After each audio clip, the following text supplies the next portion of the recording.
It's 8:50 on the 18th of February 2022 in Beijing. Good evening to you guys in the States. Good evening, Jen. Good evening, Dust. Hello, how's it going? Great, nice, great. So, yes, we have Dust James with us tonight. If you don't know who Dust James is, Dust James has a podcast called, or I suppose a YouTube channel, I should say, called Working Class Revolt. I suppose we could describe you as a Marxist-Leninist trucker. Is that an accurate description, Dust? That is correct. Okay, great. So, yeah, Dust will be with us tonight talking about our usual talking points, which is the news of the week and the headlines of the week, as well as updates from communist parties and workers' parties. So, yes, this week we will be giving you an update on the Ukraine situation with the passing of the supposed Russian invasion of Ukraine, which was supposed to take part on the 16th of February. This morning, there's been a shelling of a kindergarten in the Donbass, which we'll be mentioning. There's also other news of mysterious deaths of 11 Russian scientists, which Jen will be commenting on and providing some information on. And we will be reading a statement from Gennady Zyuganov, which is the head of the Russian Communist Party, about the Donetsk and Luhansk People's Republics and his thoughts, his party's thoughts on their, I suppose, independence. In other news, Biden has seized $7 billion of Afghan funds, the Afghan Federal Reserve, and we will be talking about what he's been doing with that money, and also perhaps a description of him being the starvation president, coming from Dust there, as well as some other news related to that. Other stories, Naftali Bennett of Israel has paid an official visit to Bahrain, the first Israeli head of state to visit Bahrain. We'll mention that. There is a mega drought coming to the US. There is one in the US, I should say, in the southwest. And apparently, according to scientists, this is the worst drought in 1,200 years. One of our main points of discussion tonight, though, will be the truckers' protest in Canada and how that relates to economics, the Great Resignation, COVID mandates, and, of course, class struggle. So let's start with the Ukraine situation. So we've been talking about this for about 3 weeks now, I think, or maybe even longer. It's been a subject of discussion ever since we began this program. Right, exactly. So we started about, I think, the end of last year, and it hasn't stopped. It's always been there. Troops are coming to Ukraine. Troops are coming to the border of Russia, and build up. At least from the Western perspective, this was how it was portrayed, right? There's build up of Russian troops. There's a build up of Russian troops, and I guess the penultimate moment was they're going to invade on the 16th of February at maybe 3 a.m, which was, it's quite shocking that you would give a specific time to it. And it's now the 18th of February. And Dust, has Russia invaded Ukraine? No, they have not. No, right. So what are your thoughts on this, Dust? Because obviously everyone's heard our comments over the last 3 weeks. So I'd like to hear your insight on Ukraine, your feelings on that. Well, I would have to go back to 1991 and the fall of the Soviet Union, where it led Russia into absolute destitute poverty through massive privatization efforts by the West, which brought drugs, poverty, and chaos to the Russian people. 10% of the Russians fled. And then I bring you to the figure Vladimir Putin, who I believe came to power around 2000 or 1999. And he did his college thesis on nationalizing oil and gas.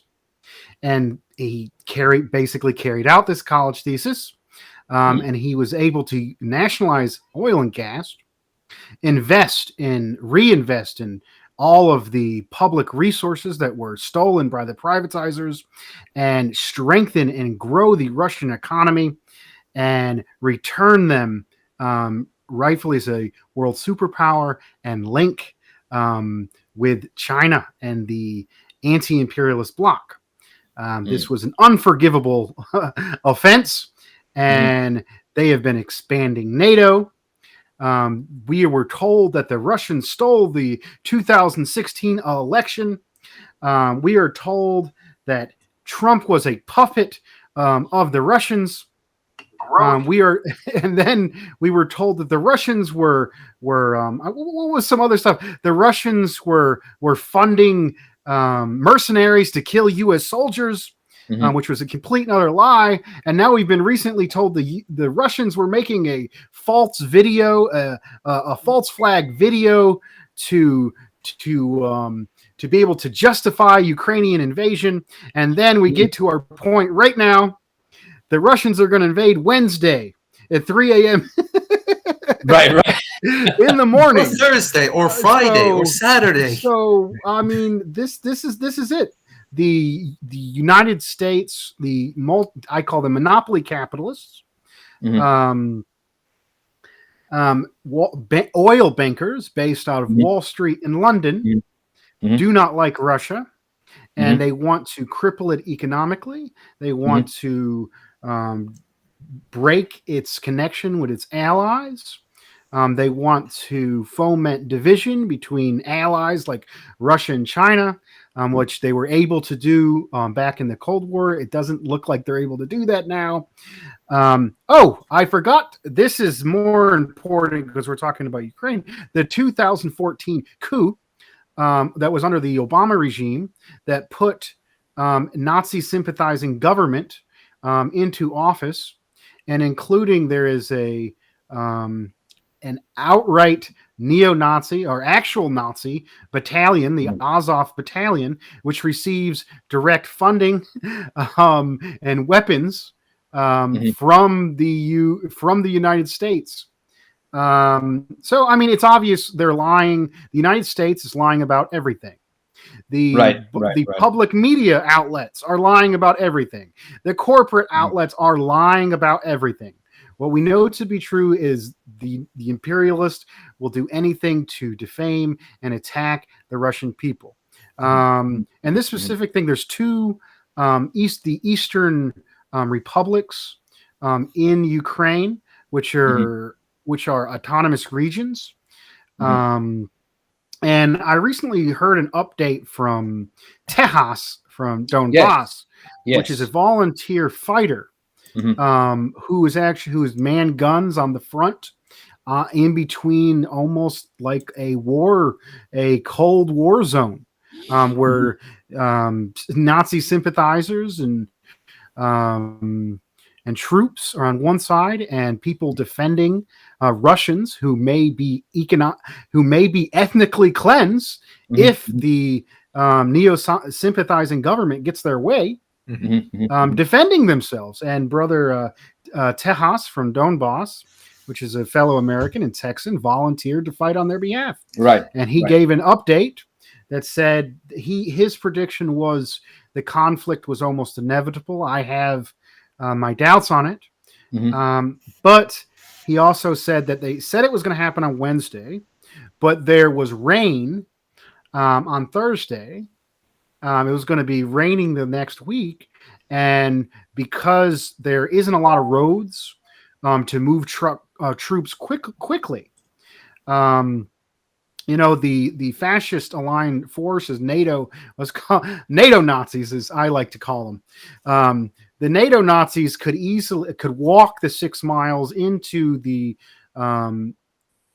cities, into the republic, and they could walk those troops within a day, and and that could create urban style warfare with human shields, or the Russians could stop them in their tracks and destroy them with air artillery and missiles and etc., which was a paraphrasing of his update. And this is a sense situation. We got 2 nuclear armed powers, right? And if we're hearing in the media constantly about how Russia is the aggressor, it's absolutely not true.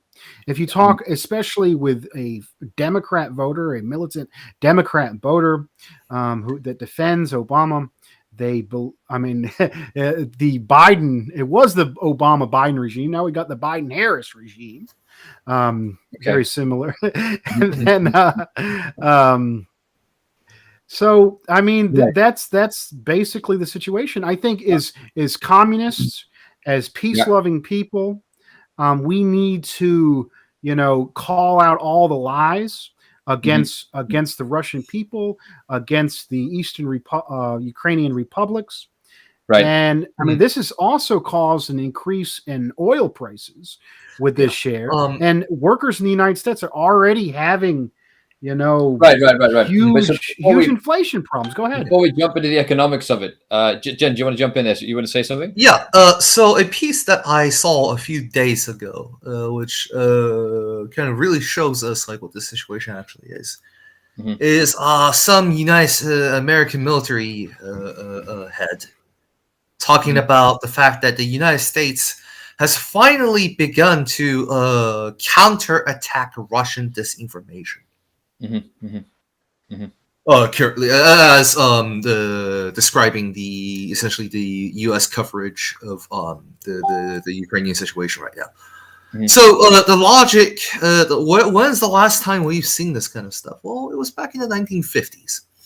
It was when the United States insisted that the communists, this was during the Korean War, by the way, had a method and a science of brainwashing, and that it was already developed. It was already like put into use by the Soviet Union and China and the Iron Curtain and the Bamboo Curtain and etc. And this is why that all their the Western POWs, if everyone remembers, the United Nations Army of like U.S., UK, Turkey, so on and so forth, captured onto the Chinese side, started either defecting, becoming communists, or at least became anti-war activists. Right. They said that this is brainwashing. So in return, like they launched this massive efforts of academia. So to go back to referring back to our guest comrade Vasil's interview, in 1951 they launched this project called the Macy Conference, right, where they tried to unify all of academia for the purpose of the preservation of NATO, and to come up with through combining all the disciplines like philosophy, psychology, so on and so forth, to come up with NATO's own brainwashing for the purpose of the preservation of NATO and the containment of communism. Right. Well, there's just one little problem. Communist brainwashing techniques. I came from China, okay? That shit. Excuse me, I'm sorry. I can't find it. Nobody can find it. Nobody knows what you're talking about. It's just a bunch of Western NATO heads being paranoid, and now we're seeing this again. So, okay, Russian disinformation. Yay, we are finally pushing back with our own disinformation. Well, hold on just a second. What if, big brain time, there isn't, or at least not that big, of Russian disinformation? It is just the United States swinging punches into the thin air. Right. Say, I'm counterattacking. Sure. So I think that's disinformation. Right. I think something we need to talk about at some point is perhaps we can have a special on this, is how much money gets spent on psychological operations. There's a big military budget for hardware, but what about the budget for, I suppose you could call it software, psychological operations, information operations? What ideas and what concepts are paid for by the U.S. Defense Ministry? And I would just add to the point that the United States is the absolute master of what it calls narrative warfare, which is the kind of mother research that gave birth to color revolutions, right? Color revolutions that happen in a number of places. Lots of places. First, it happened in all the former Soviet countries. After the collapse of the Soviet Union. Then it happened in the Middle East, the Arab Spring, Libya, Syria. Then Hong Kong. A few years ago was Navalny, right? That wasn't even that long ago in Moscow. Cuba recently. And so now we have. What do these color revolutions do? Here's the difference. Actual revolution. I think we've talked about this before. Actual revolutions changes the socio-economic and cultural relations and structure of a society for whatever purposes. Color revolution just brings in incompetent Nazis most of the time, and then sell everything out to the Western multinational corporations. So this is exactly what happened with the 2014 coup in Ukraine and the so-called legitimate government of Zelensky, which is like an absolute clown. I mean, anyways. But yeah, let's talk about the specifics of something that's quite interesting, which is this statement from Gennady Zyuganov. So Zyuganov is the head of the Russian Communist Party, the CPRF, right? And here's his statement. So I know that Dust mentioned Tehas, who's in DPR or LPR, the Donetsk People's Republic, or the Luhansk People's Republic. So I'm just going to read this statement. It's pretty short. So yeah, let's go for this. This is from Zyuganov. So and it relates to Ukraine too. So the situation around Ukraine has sharply deteriorated over the past weeks. A hail of accusations of an intention to occupy that country has been loosened against Russia. The real cause of the crisis is that the American puppeteers of the Kiev leadership and Bandera bands are persistently trying to organize a slaughterhouse in Donbass. In pursuit of their geopolitical goals, they are again prepared to stage bloodshed. The West categorically refuses to see Ukrainian troops concentration on the border with the DPR and LPR. Practically all the combat-capable Ukrainian units of the Ukrainian armed forces have been deployed there, 125,000 soldiers and officers. Heavy artillery and armor are being moved there. Constant aerial reconnaissance is conducted. All the signs are that an offensive operation against the Donetsk and Luhansk People's Republics is being prepared. The group of Soviet troops near the Ukrainian border, even according to American data, is no more than 100,000 strong. Ukraine has 125,000 troops in the Donbass area. It is an elementary piece of military knowledge that a threefold superiority is needed to mount a successful offensive operation. So who is threatening whom? The Pentagon and even the Ukrainian Armed Forces Command say they do not see any signs of imminent aggression. The American intelligence, which has lived through the disgrace of being caught lying about Iraq having weapons of mass destruction, does not seem to relish the prospect of being humiliated again. But this does not deter the Western politicians who habitually ignore obvious things. A hybrid war with the use of slander, garbling of facts, and disinformation is being waged against Russia. Yes, Russia has interests in the whole post-Soviet space. It has them in Ukraine. These are the interests of peace and good neighbor relations, calm and dignified life of citizens, economic development, and cultural cooperation. Meanwhile, the West in Ukraine seeks support of the most reactionary circles. The predecessors of today's Bandera lot are directly to blame for the genocide of the Russian and Ukrainian people during World War II. The punitive units, together with the Nazis, staged ghastly massacres of the population in the partisan areas of Belarusia, burning alive the inhabitants of hundreds of villages. Today, this grisly lot, with its aggressive Russophobia and anti-Semitism, is being supported by Western politicians. Okay, so 1 second. The Communist Party of the Russian Federation and our allies have firmly set down their position. We have declared it on April 24th, 2021, in our appeal to the fraternal people of Ukraine. We reaffirmed it in the recent call of the CC of our party to our Ukrainian brothers in the name of the sacred bonds of comradeship. The people of Russia and Ukraine do not need war. It runs counter to the main interests of Europe, but the authorities of the United States need it. Washington was defeated in all the wars of the past decades. Korea, Vietnam, Iraq, Afghanistan are just some of the countries in which the US unleashed and ignominiously lost wars. Now it wants to fight proxy wars. This time around, the Americans want to use Ukrainians as cannon fodder, political cover, arms supplies, sending Western instructors. All this is openly nudging the Kiev authorities towards a military adventure. American strategists have not only Russia and Ukraine, but Europe in their gun sights. The US is seeking tough sanctions against our country using the Ukrainian card. This marks a new stage in the struggle against its economic rival, the European Union. The level of US trade with Russia is very low, but Europe has extensive and profitable trade and economic ties with our country. A military conflict with Russia would enable Washington to expose European countries to further damaging economic sanctions. Defending Ukraine is not the goal of American globalists set themselves. They are keen to gain competitive advantage by torpedoing the Nord Stream 2 gas pipeline and making the EU's economy dependent on costly liquefied gas. This is the underlying cause of the current military crisis around Ukraine. I'm sure you'll say something about that, Dust, in a second. Russia, at long last, is abandoning the harmful policy of kowtowing to the West. Those who want to understand what is really happening would do well to read Pushkin's poem To the Slanderers of Russia. Already then, almost 200 years ago, the goals of the Western powers with regard to our peoples and the Slavic Brotherhood were clear. This means that today it is extremely important to exhibit strong will, as was done in 2008, when we supported the peoples of Abkhazia and South Ossetia, and again when we supported the legitimate governments of Syria, Belarus, and Kazakhstan. It is high time to show mettle in Donbass. We are surrounded by unfriendly states. It is impossible to retreat. There is nowhere to retreat to.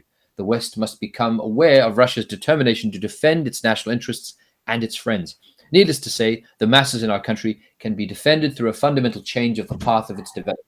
The CPRF rejects the current socio-economic course and proposes its own program of transformations. 10 steps towards the power of the people and of socialist revival. Some issues must be addressed immediately. We are prepared to support decisive measures of our authorities in defending the security of Russia and our fellow citizens in the People's Republic of Donbass. Beginning from 2014, we have constantly called for an official recognition of the DPR and LNR. The voice of millions of their people was heard loud and clear in the May 2014 referendum. It must be heard. Last passage. The Western governments and their Kiev vassals have trampled the Minsk agreements underfoot. At this extremely important moment in our history, we call on the deputies of the State Duma, regardless of their party affiliation, to back our initiative on official recognition of the Donetsk and Lugansk People's Republics by the Russian Federation. It is impossible to tolerate dangerous provocations any longer. Russia cannot allow the seizure of the cities and villages of the two people's republics. We have no right to ignore the danger of a massacre of civilian population by frenzied followers of Bandera with NATO's blessing. Warmongers should remember the centuries-old wisdom. He who raises his sword shall die by the sword. The time has come to say a firm no to any international adventures. Wow. Okay.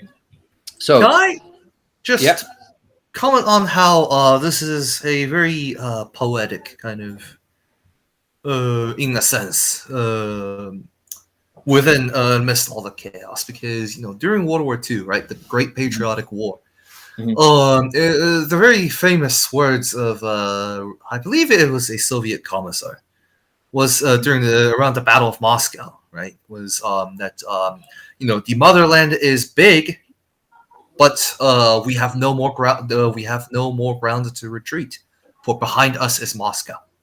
Mm-hmm. Right? Yeah, it's almost in this kind of. We all know that fascism is the last ditch effort, the fever, the seizure of capitalism, right? Whenever capitalism is failing, it resorts to fascism, and the tendency that fascism has is deterioration. It will deteriorate all things because of how absolutely brain dead it is. Mm-hmm. So if we look at, like, say, Vice documentaries on Ukraine from a few years ago, trying to amp up, Russia, scary, bad.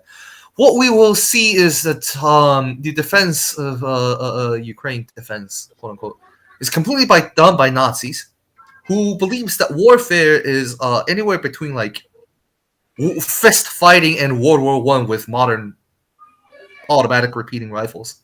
Mm-hmm. And so, like, some other interesting pieces of information.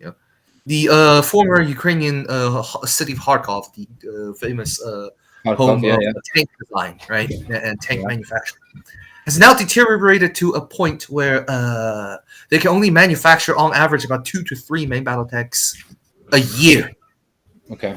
For your information, a farmer tractor repair guy in China, with his own, like, just tool shed, managed to build a one-on-one, like, obviously non-military grade replica of the German Leopard 2 tank in 1 year by hand.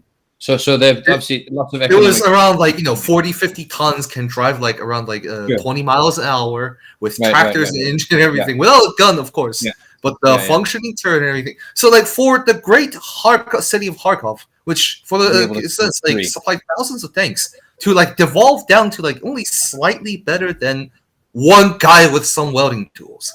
Right.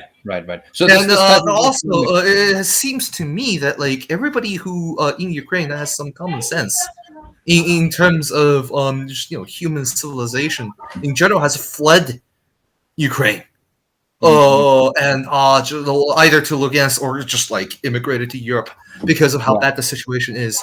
The only people that are left that's working for the Ukrainian military political machine are Nazis. For example, the same city of Kharkov, the Ukrainian Tank Design Bureaus has now like changed their logo to like the Nazi black sun with a UFO.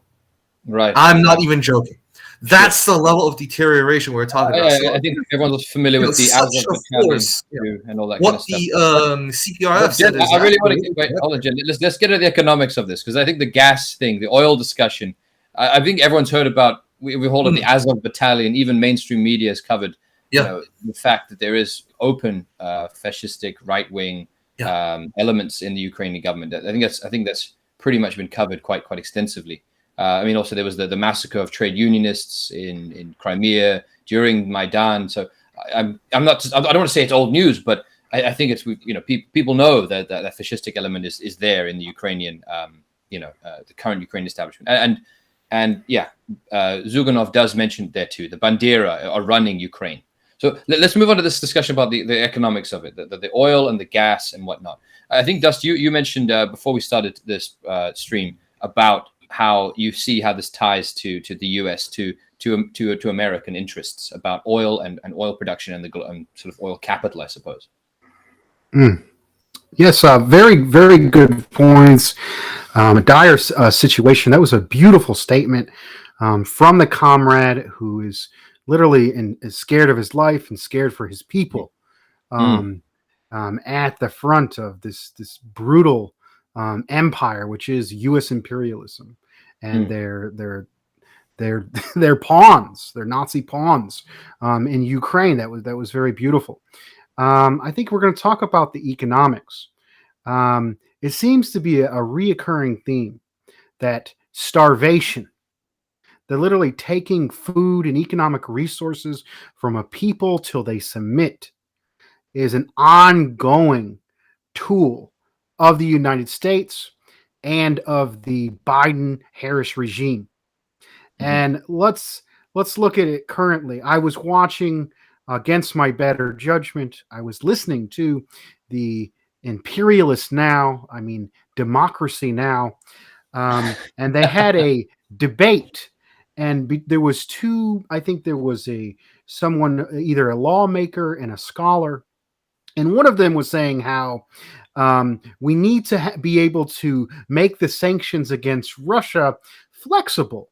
So, they do something, we can do something. That was the one position. The other position is, well, we need to draw a line.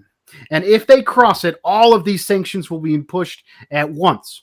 And it turns out that the one who thought that this huge amount of sanctions, if the line was crossed, that bill was passed. So if the Russian people, or if the Russian government decides to defend, the Donbass Republic and the other Eastern Ukrainian Republic, these sanctions will go immediately into effect for defending, for literally saving lives from Nazis. These massive amount of sanctions are going to go into effect, and they're going to have dire consequences in the civilian Russian population. This will result in starvation, further destitute. This is a horrible strategy. And now, let's see what happened right now. Right now, I think if you do the statistics for inflation don't include a lot of the common goods that workers buy, oil and food. If you do the real math, just what my dad did the math for himself, it was a 30% increase in grocery prices that we're already seeing. As soon as the news hit of the shelling, the imperialist media is saying that the two forces are blaming each other. We know this is the United States, and we know it was their Nazi thugs that started and this conflict and escalated this conflict to the point it is. And they're literally attacking a school. So oil prices after this news went up to $100 a barrel, which will only further inflate fuel and grocery prices and put us the working class, the regular people trying to get work every day, put food on the table, further in the hole and decrease our wages. So the mainstream imperialist media is trying to tell you that your enemy is in Russia, that the Russians are going to hurt the Ukrainians and we have to do something about it. But in reality, they are drumming for a war, and they're drumming for a war that is taking money directly out of your pocket. I'd like to just comment on a few things. One, first of all, from what my perspective, if you give such an undisciplined yet cruel, cold-blooded army without discipline, like artillery guns, the Ukrainian forces, what are the odds that they're gonna think in a very morbid way that firing 100+ millimeter big explosive at an elementary school is hilarious? What we've seen that it's called how American troops behave in Afghanistan and Iraq. So like one tier less, or like 1 to 2 tiers less professional than the Americans, like even more Naziification, right? So what are the odds that they would do that? Right. Very much this thing about the shelling of the kindergarten. So it's only happened a few hours ago. So we've got comments from the Washington Post's angle on it. Boris Johnson has said it's a false flag. So I don't think we can only speculate as to what exactly is happening right now. And we might find out. We can know for a fact though that it will be used to spin in whichever way the West requires. So I think what I want to read now is Global Times in talking about this idea of how the West will use any situation to its advantage. Or this is from the Global Times, so Chinese paper. So Yuri Tarovsky, head of the Russian Dream Chinese Dream Analytics Center in Izborsk, on Wednesday, he said that the withdrawal ahead of the predicted invasion puts into question the effectiveness of US and NATO intelligence services. Russia completely took control of the situation and decided whether to bring in or withdraw troops. Having achieved an advantage in offensive weapons, primarily in hypersonic missiles, Putin got the opportunity to talk to Biden on equal terms and not to blink first. Tarovsky said, adding that Russia has converted its military technical achievements into geopolitical ones, and in the foreseeable future, the conversation with the West will be much tougher. But this other point, that this is from the actual editor of the Global Times now. So recklessly fabricating lies of an invasion day shows that the US is not afraid of being embarrassed. It believes that with strong discourse power in the world, it can manipulate public opinion at will. In this crisis, the US is playing a game of two-side bets. Whether or not Russia invades Ukraine, the US wins. If Russia indeed invades, the US side will say it had expected it long ago and warned it repeatedly. If not, the US would say the war was avoided or postponed because of the deterrence of their sanctions. So that is a good point, that with imperialist sort of spin doctors, if you want to call them that, it doesn't matter what happens. So, and bear in mind, because now the invasion has been called off, you know, NATO will be stronger. They'll say, oh, they could have invaded, so we should make NATO stronger. Right. They didn't invade, but it doesn't matter. The point is that the fear has been spread. With the economics of this whole situation, I want to mention, bring awareness to the fact that two things are currently happening. One, like, even this is like so ridiculous that even Zelensky, the Joker man himself, is saying that this is out of hands and ridiculous. How far is this? Well, one, American corporations have, with Biden's sons and Biden's son being in Ukraine and all that, right? Who's already like trying to take over the economics of Ukraine, because that's what colonization does. Yeah, have been throughout this whole process selling or dumping Ukrainian corporate assets and facilities and factories and means of production, which are owned by the Americans, by the way. Driving up fear causes people to panic sell, and then that, they can make money from that. And then, which has already put a severe dent into the Ukrainian economy, which is supposed to be an American Western ally, mind you. This shows you the real nature of imperialism. They will sell out their own allies, and they do not care. They do not give a flying F. And the second thing, of course, is through kind of driving up tension with Russia, because Russia sells gas and oil to Europe, right? As we were talking about. Well, guess who's the biggest oil producer in the world? The United States. Who wants to sell the most oil?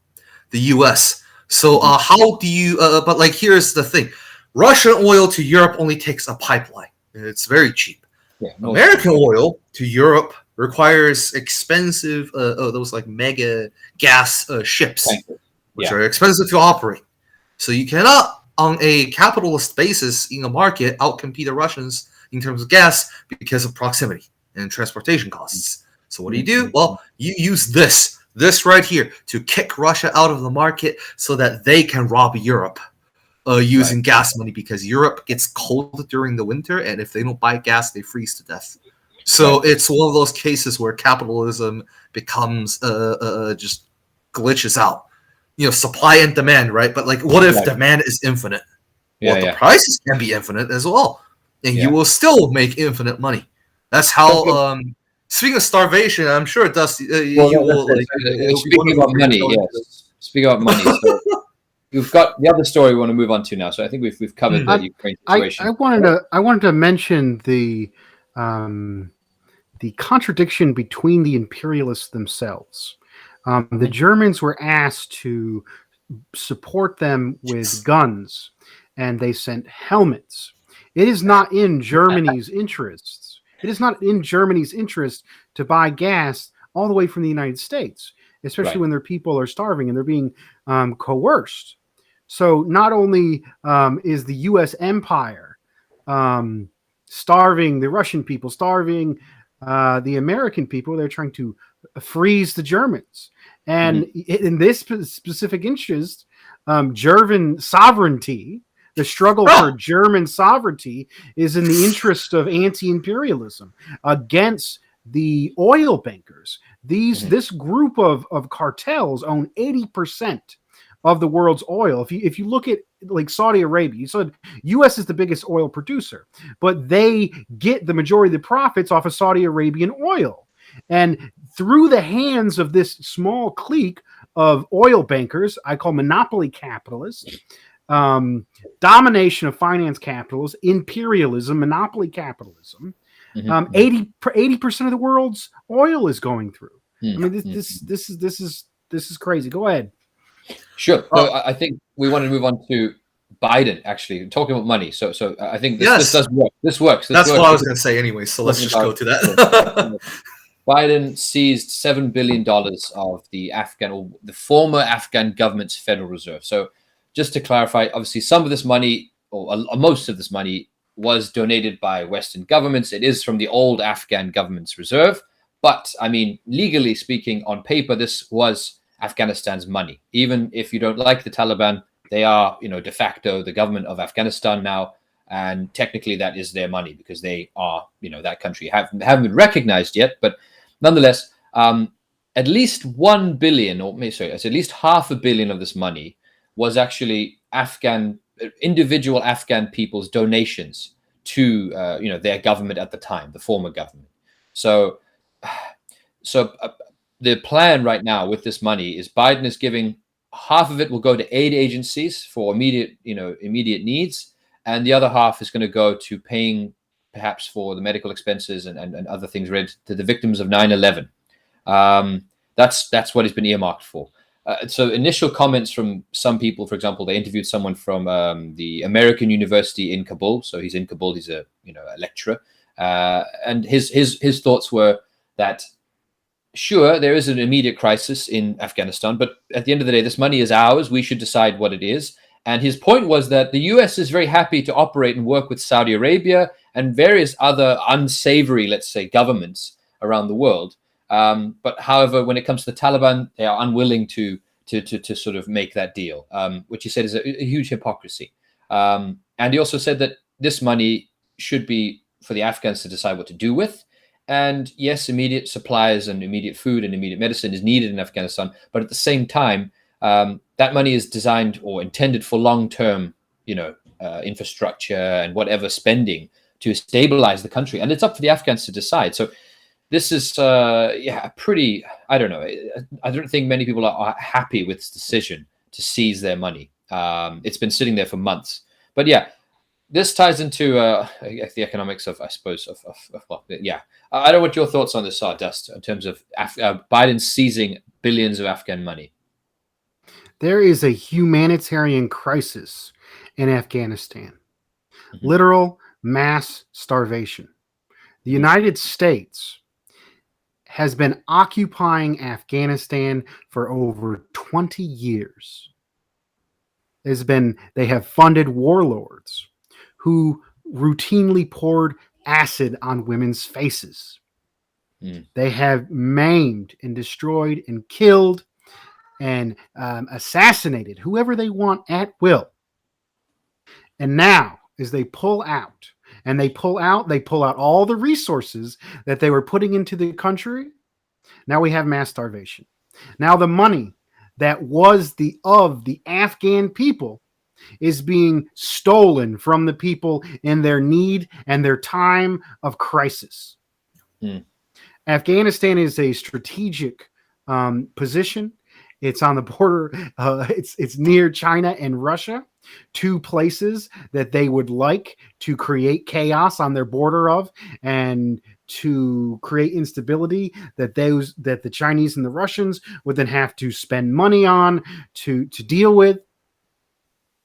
And that is all it is. So the United States empire, it carried out this brutal war, is withholding money and starving people. And people of the world, good people, if you care about peace, if you care about humanity, we need to demand that the United States immediately release the money they have stolen to the government of Afghanistan to avert this humanitarian catastrophe. They've done far worse than what Dust even mentioned, which is like quite unbelievable. But yeah, that's the warlords, reality. Right? They, according to European NGOs of the EU, which is also like imperialist, even according to their research, the United States has managed to destroy up to 90% plus of irrigation and agricultural installations of all of Afghanistan. So here we have a situation where the United States went and destroyed quite literally everything. Yeah, turned it into a pretty much a wasteland. Destroyed any kind of irrigation that like fed the people for thousands of years.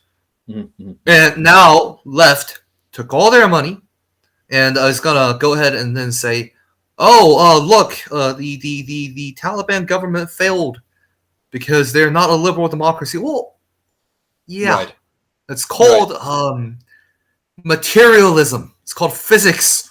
Right. If you destroy a water infrastructure, water is not coming out. If water doesn't come out, plants don't come out.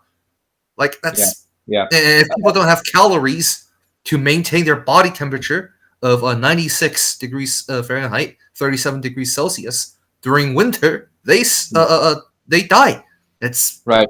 Anatomy and physiology, people. I think this is again talking about puppet states and dependent states that are completely dependent on the imperialist system, on the US particularly. That it does seem that Afghanistan for the last 20 years was run in one shape or another, one sort of form or another, by the West.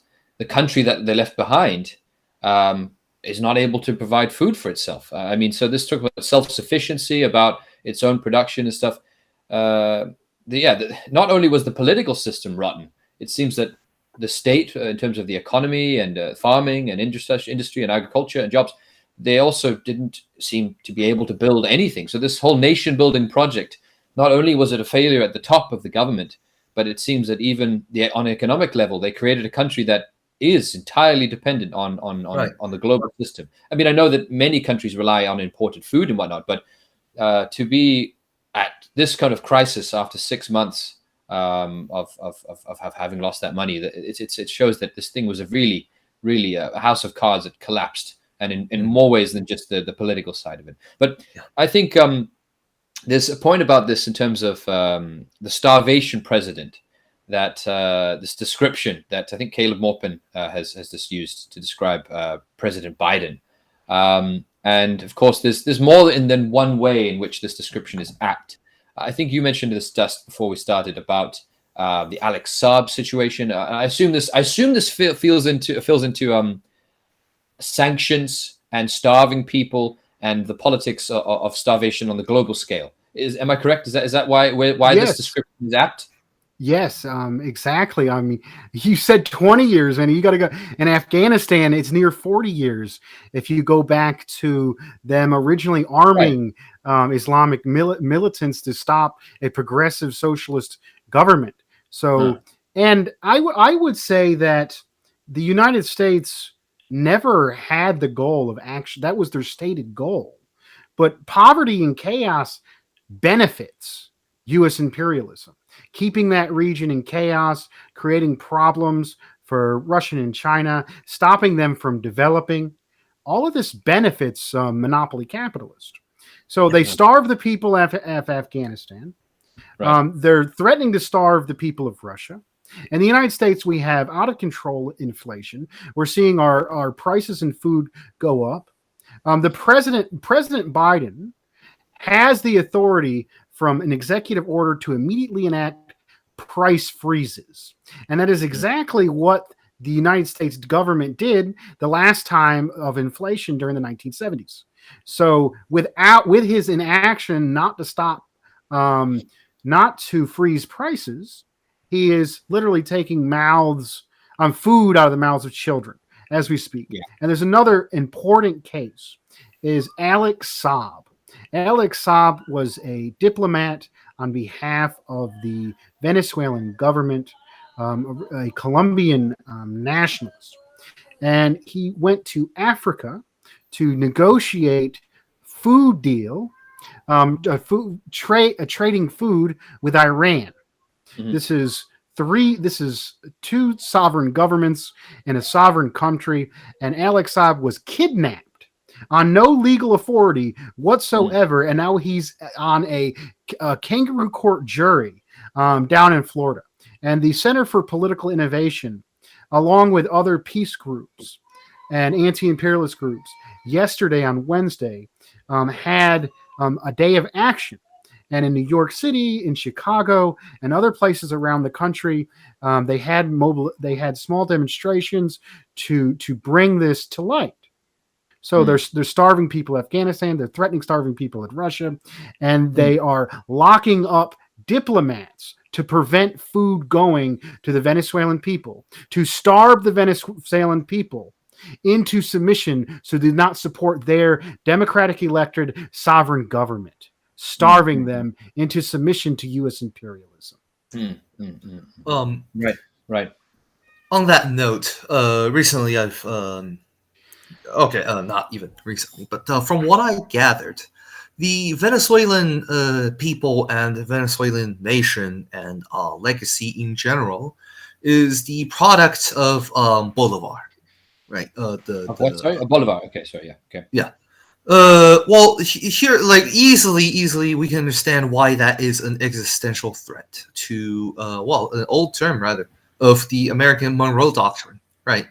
Where in South America, if you have these native people who are able to conduct their own modern civilization under a unified, sovereign, and peaceful people, that is not based on imperialism, then all of a sudden, all of the American narratives fall apart. Because tying back together with the Afghanistan point, so America, as we were taught in school, is a nation of immigrants, right? Where people comes to seek, note these words here, seek a better life. Well, if they come here to seek a better life, and life in the United States, as the two of us, we live here, is not that good, then that must mean that life back wherever is worse. So that is the fundamental colonial logic of the United States. In order for it to continue to exist as a system, as an empire, as an entity of imperialism, everywhere else on planet Earth has to have a lower living quality than they do. And that is the goal of imperialism. So, of course, they try to do that in all corners of this planet. So that's, I guess, like what ties all of this together. Well, yeah, let's talk about the conditions then. The conditions in America, what are they really like? I mean, that's a big question. I'm not going to answer that, of course, tonight. But there's a specific thing where we're seeing the hardships of living in, let's say, Northern America, not just the US too. It's coming to this truckers protest, right? So the Freedom Convoy, the truckers strike, whatever you want to call it. So just on the news side of it, the Ambassador Bridge element of this truckers strike protest, that has been cleared. So 25% of Canada-US trade crossed that bridge. And of course, the truckers had blocked it, and it blocked it for a number of days. And that was cleared, I think it was on Thursday or Wednesday. But the truckers' protest still continues in Ottawa. So in the capital, they're still there. They're still protesting. And of course, there's been a state of emergency declared. Trudeau is saying the police will probably move in at any point to clear it out or try and clear it out.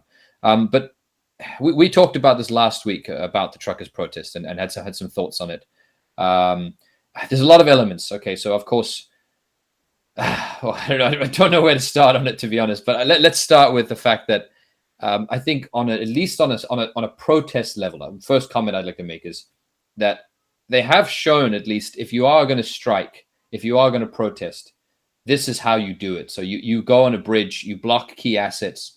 I've been on protests in the UK and other places, and this idea of organizing a march on a Sunday designated by the police to a park where no one is, and you speak and nothing happens, or nothing happens. Everyone talks, and it's very wonderful and very sort of festive, sure.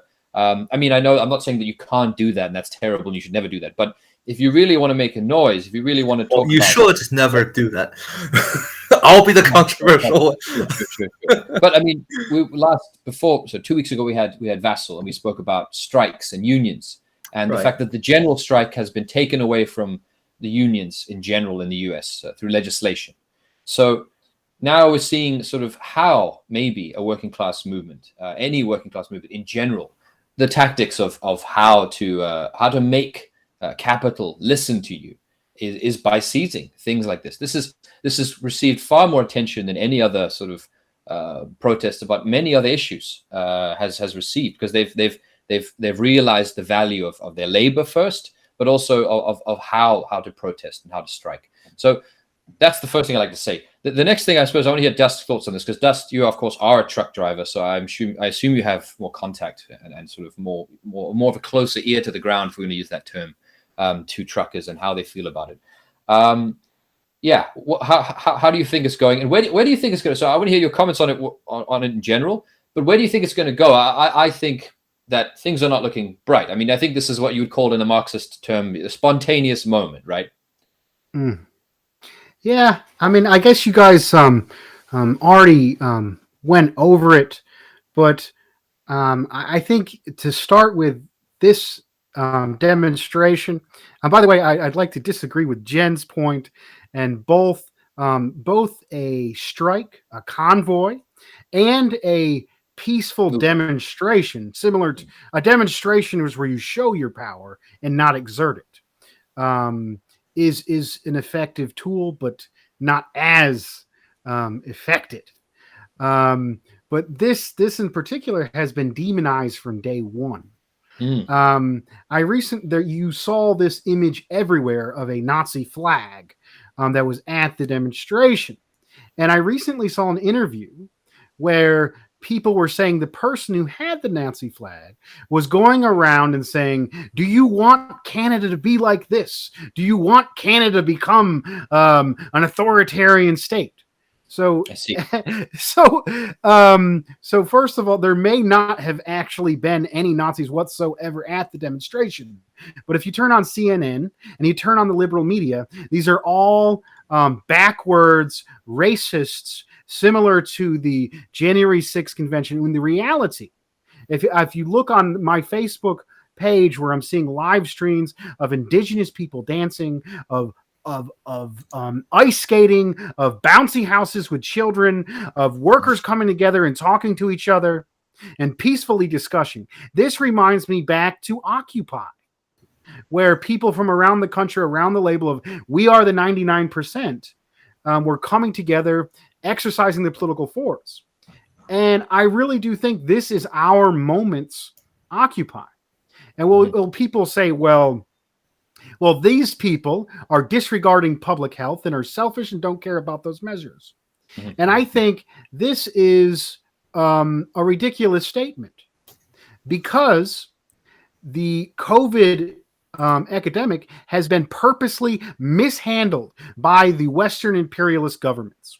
If we compare the Chinese COVID policy, the zero COVID policy, which had extensive testing from day one, and then targeted lockdowns of smaller portions of the population for a shorter amount of time, had great success.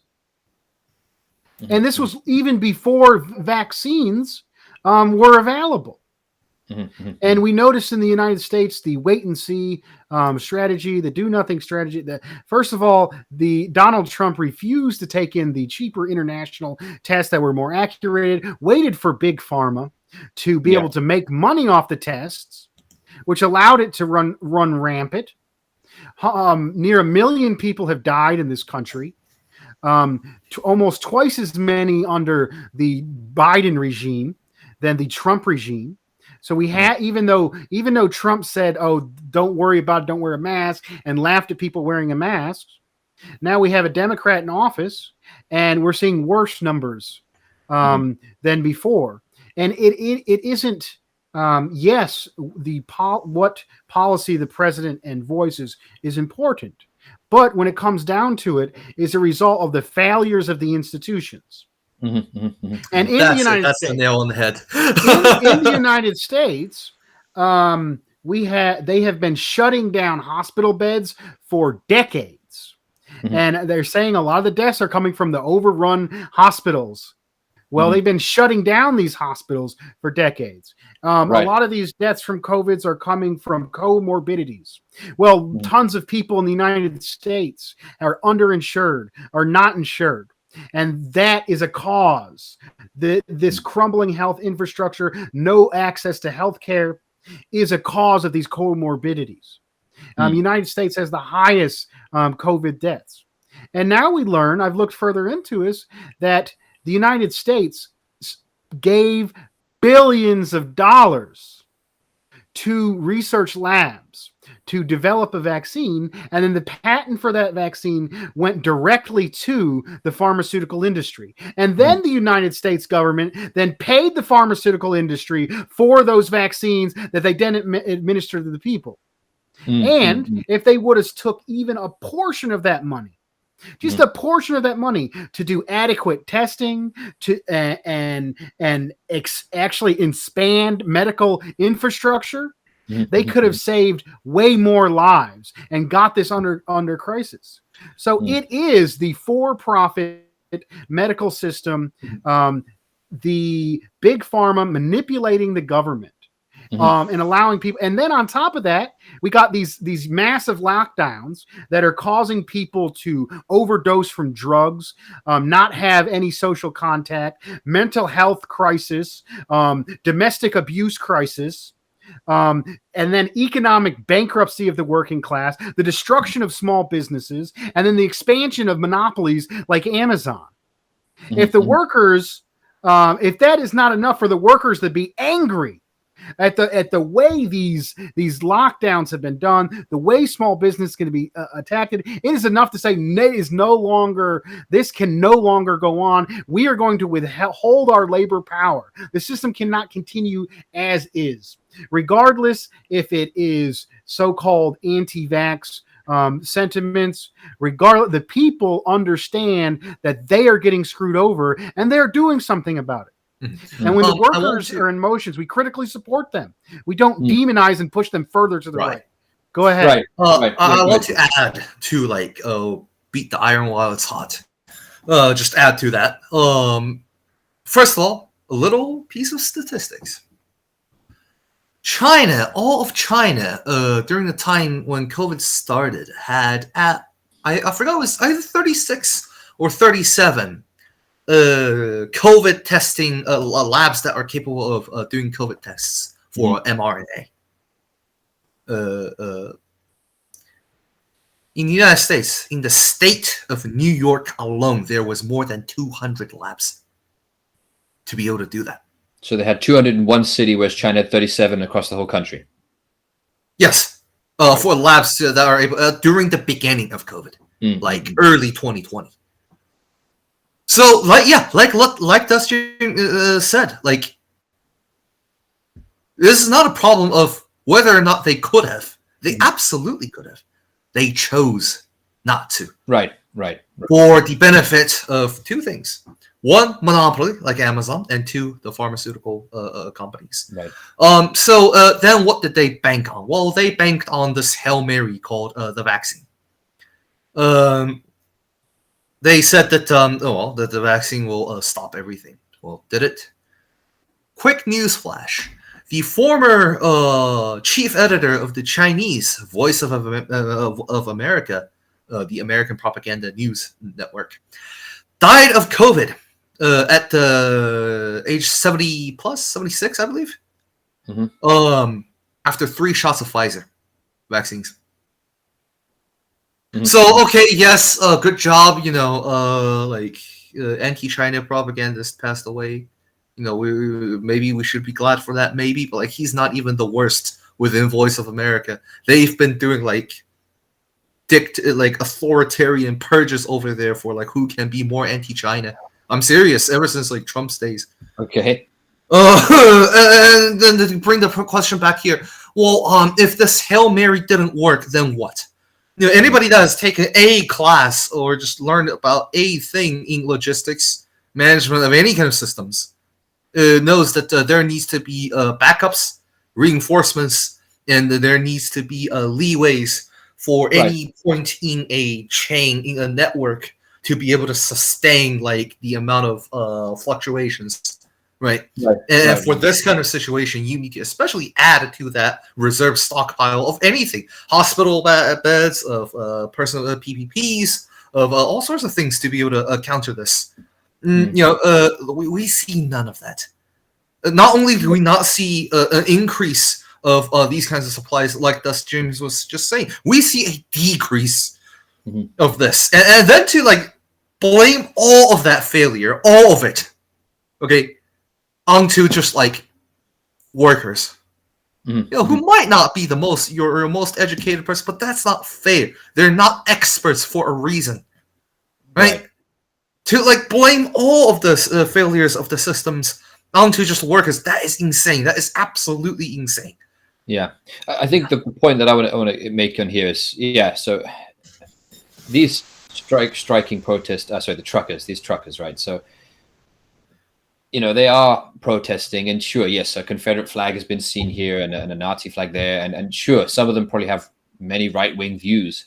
But I think, as Dust said, if you're going to be talking about building working class power or building any sort of force against capital, against the bourgeois, against all of these things, you can't sort of be so idealistic and come and meet the people at a place from an ivory tower of ideology and perfect academia and sort of try and make them compatible to you straight away. There's going to be so many issues with so many views and tendencies and beliefs that you encounter, all types of stuff. And so, from an organizing perspective, from a leftist perspective, from a socialist or communist perspective, that these people at the end of the day, I think we mentioned this last week, is they're talking about, they're protesting because they don't want to lose their jobs, because of livelihood, because of their homes. The vaccine, as you guys have explained, was supposed to be the cure-all. And really the failure here is the state, the capitalist state, the people that run the US and to a lesser extent Canada, failed to institutionally use the stuff that's been mentioned, the masks, the lockdowns, the mandates. I think one of the expressions was, at the start was, it's not a problem and we'll just live with it. We can live with COVID. And then they imposed lockdowns, and then they tried to stop it. And now we're saying we'll live with it again. So their plan all along was to not disrupt business in some sense. So they've exploited, as you said, with Amazon has benefited, and pharmaceutical companies have benefited and cashed in.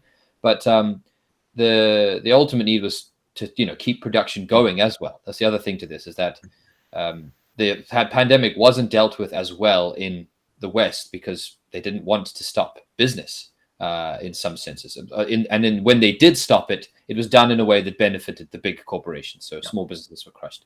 But I think we have to sort of close with some final comments. So I'd like to I'll let Jen go first, and then I'll give Dust have the final word. Well, hybrid assault on working people of the world, right? Workers of the world unite. Well, like right in front of our faces, whether in Russia. There's one more piece of news that we didn't quite cover, which is not covered in English media, but the basically the assassination and or poisoning of Russian nuclear experts in Bengal, a country that's not trying to develop nuclear weapons in any way, shape, or form, who has just signed a deal with Russia because they offered a $2 billion nuclear power plant that will give electricity to many, many, many, many people in villages. Mm-hmm. And it's a good deal, better than the deal that Britain and France can offer, because of better technology. And well, the scientists just over the past 11 days, 5 of them mysteriously died. Russia sees this as an attack on it, which it absolutely is. This is like cutthroat, unrestricted, unlimited kind of no moral boundary attack on, well, people of the world. I guess that's my final thought. Because anything that brings down the means of production for everybody that's not Wall Street and City of London finance capital, and anything that makes sure that their system continues ongoing, they will do that ruthlessly at any cost necessary. And the word cost here probably means the lives of people like us and everybody that's watching. So I just want everyone to keep that in mind. Okay. Dust? Yes. The United States imperialism, led by U.S. imperialism, which is controlled by a group of oil bankers based in Wall Street and London, is threatening starvation against the Russian people, fomenting war in Ukraine, has stole money from the people of Afghanistan after doing a 20-year war, refuses to enact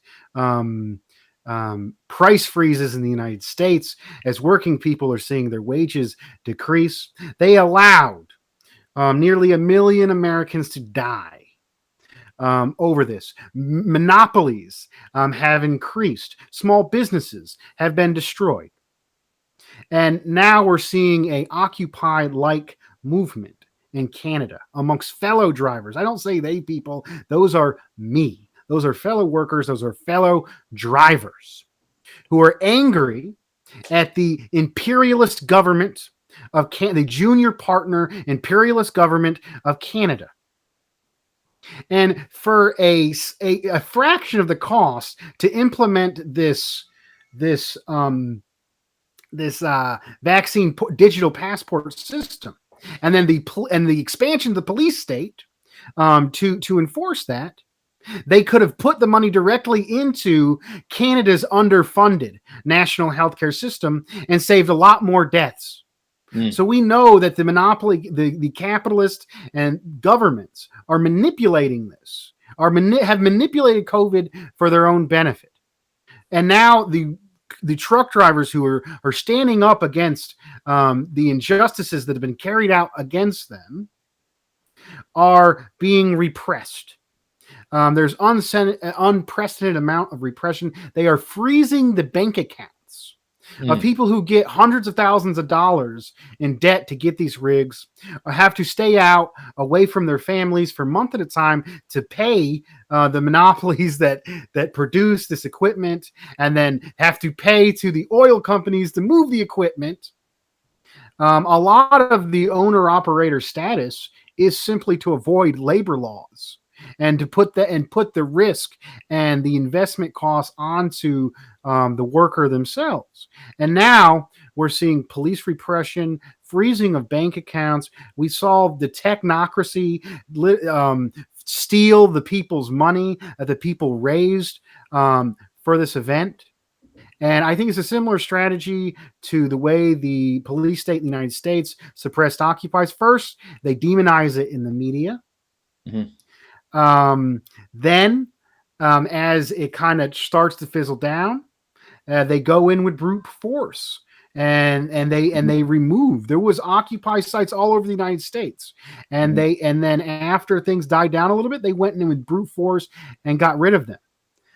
So people are seeing a whole new portion and a key industry is being radicalized into the understanding that the capitalist imperialist government is their enemy, and they're starting to realize that they have power, and we need to be out in the streets.